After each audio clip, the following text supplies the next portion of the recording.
Visit expressvpn.com/inside and get an extra 3 months free on a 1-year package. Hey everyone, welcome to Inside Gaming Daily for Tuesday. Let's talk about Ubisoft, the game company that's apparently not the best place to work. That's an understatement. Turns out, and this is gonna absolutely shock you, that in addition to having a culture that looks the other way when it comes to sexual harassment, the French developer also has a problem with women playing lead roles in video games. What? Who'd have guessed? What? So, the company that's currently going through major turmoil after numerous allegations of harassment apparently does not have the most, shall we say, enlightened view of women. Again, big shocker. This is an exclusive. It's very different from the French we picture sitting in their salons, having little triangle sandwiches and little cigarettes and talking about enlightened views. Nah. Eating croissants and just going, women are bad.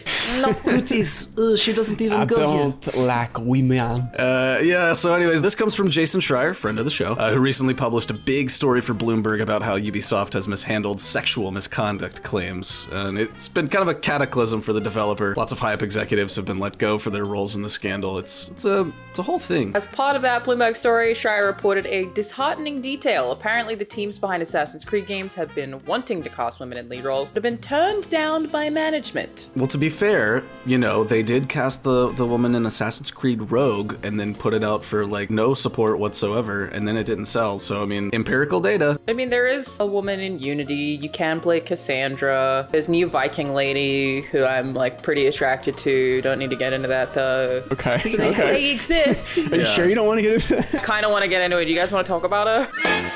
Assassin's Creed is the company's biggest franchise. Are you sure it's not Just Dance? But most of the games have starred men. There have been several examples of studio bosses minimizing the role of women in the games. Yeah, in 2014, a creative director wouldn't let people play as female characters online in Assassin's Creed Unity because they claimed it would take a lot of extra production work to add their clothing and animations. Forgot about that. Yeah, remember this whole thing? In Assassin's Creed Syndicate, the early play was to give equal time to the two twin leads, Jacob and Evie Fry, but Jacob ended up getting the lion's share of the attention. And then later in Assassin's Creed Origins, the early idea was to kill or injure the hero Bayek and shift control to his wife Aya, but her role was eventually diminished. Also, she was really cool, so it's like an extra bummer. And maybe most egregiously, in Assassin's Creed Odyssey, which released a few years ago, the team originally wanted to make Kassandra the only playable character. Can you guess what they were told?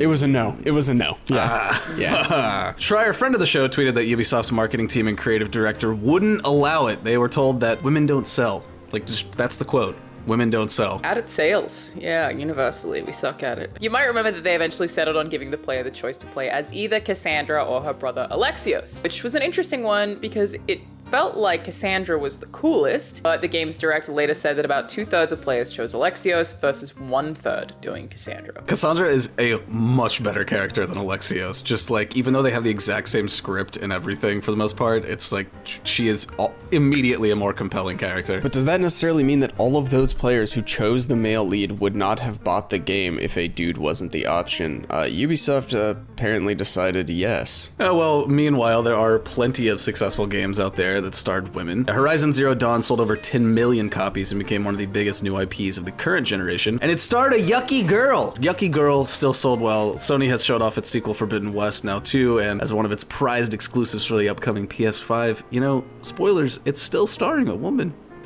The same woman who sold really well in the first place. So brave. If women didn't sell, then by that logic, the game would have flopped and we never would have heard from Aloy ever again. Developers don't make sequels out of the goodness of their hearts, folks. It's because it sold really well. But today, out of the goodness of our hearts, we're offering viewers an extra 3 months free on a 1-year package of ExpressVPN. Today's episode is brought to you by ExpressVPN. Now, you know, we have all the information in the world at our fingertips, and sometimes you're looking up stuff that maybe, you know, you don't want the ad trackers and all that to really think that you're that person. A lot of you are probably thinking, well, just use incognito mode. Well, let me tell you something. Incognito mode doesn't actually hide your activity. It doesn't matter what mode you use or how many times you clear your browsing history. Your internet service provider can still see every single website you've ever visited. That's why even when I'm at home, I don't go online without without using ExpressVPN. Doesn't matter who your provider is, Verizon, Comcast, Spectrum. ISPs in the US can legally sell your information to ad companies. ExpressVPN is an app that reroutes your internet connection through their secure servers so your ISP can't see the sites you visit. ExpressVPN also keeps all of your information secure by encrypting 100% of your data with the most powerful encryption available. So most of the time, I don't even know I have it on. All you have to do is tap one button and you are protected. It's available on all your devices, phones, computers, even your smart TV. I've got it on my phone and my computer. So there's no excuse not to use it. Protect your online activity today with the VPN rated #1 by CNET and Wired. Visit our exclusive link, expressvpn.com/inside. You get an extra 3 months free on a 1-year package. So that's expressvpn.com/inside, expressvpn.com/inside to learn more. Again, 3 months free on a 1-year package. It's a good deal. Thank you, ExpressVPN, for sponsoring today's show. So let's keep talking about female protagonists in successful games. So more recently, The Last of Us 2 starred Ellie in the main role. How did that do?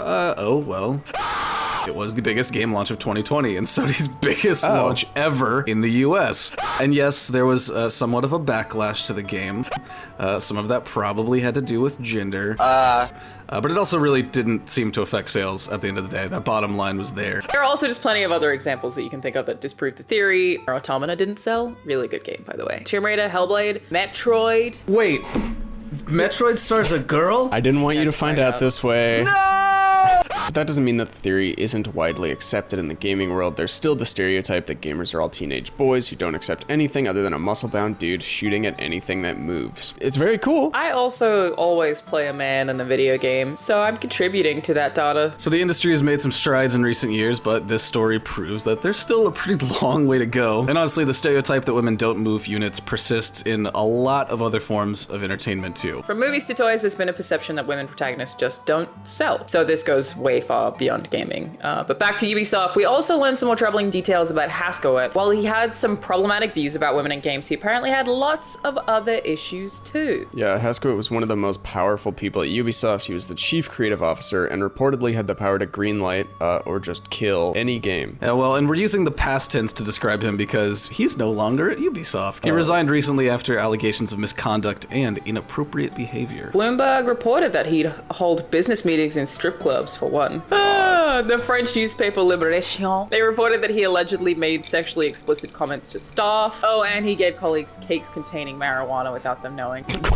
Holy Nothing like secret drugging of your staff to build team morale. That is like the plot of like wildly off the rails TV shows and where it's like, uh-oh, I accidentally switched the special brownies with the regular ones and gave them to my grandma to sell at the bake sale. And then they spend the whole episode trying to like get them back and the kid's about to take a bite and they're like, no, that shouldn't be happening in a professional environment. Keep it to bad sitcoms. So it all ended up to a pretty widespread sense of machismo at the developer, which probably contributed to views like, women don't sell video games. Meanwhile, in the aftermath of the harassment scandal, Ubisoft CEO Yves Guillemot announced a bunch of reforms and the company said he will personally oversee a complete overhaul of the way in which the creative teams collaborate. Yeah, after the scandal broke, Guillemot said that Ubisoft has fallen short in its obligation to guarantee a safe and inclusive workplace environment for its employees. This is unacceptable, as toxic behaviors are in direct contrast to values on which I have never compromised and never will. But while they say they are committed to reforms, it looks like some of Ubisoft's old habits are dying hard. It is worth noting that, just like with Odyssey, Ubisoft is giving you the option to choose between male and female versions of the lead character in their upcoming Assassin's Creed Valhalla. Total babe.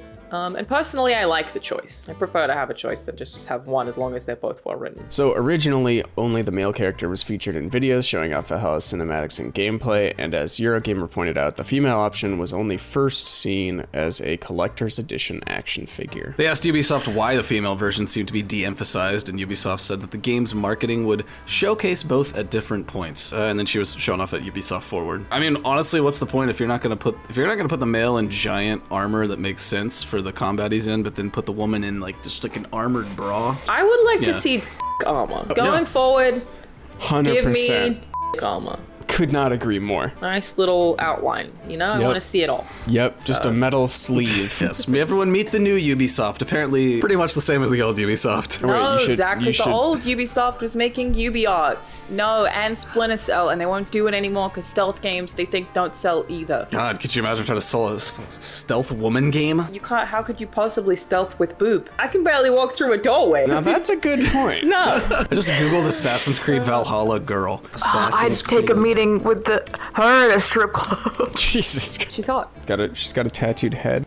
Yeah, I'm into it. Step on me. Hey everybody, and welcome back to Inside Gaming Daily for Monday. Let's talk about Ubisoft. I don't know if I want to clap. The developer that loves making video games and pretending that bad news doesn't exist, particularly when that bad news involves sexual harassment allegations. Ooh, oopsie. To give credit, they did take action on these allegations, but they were noticeably silent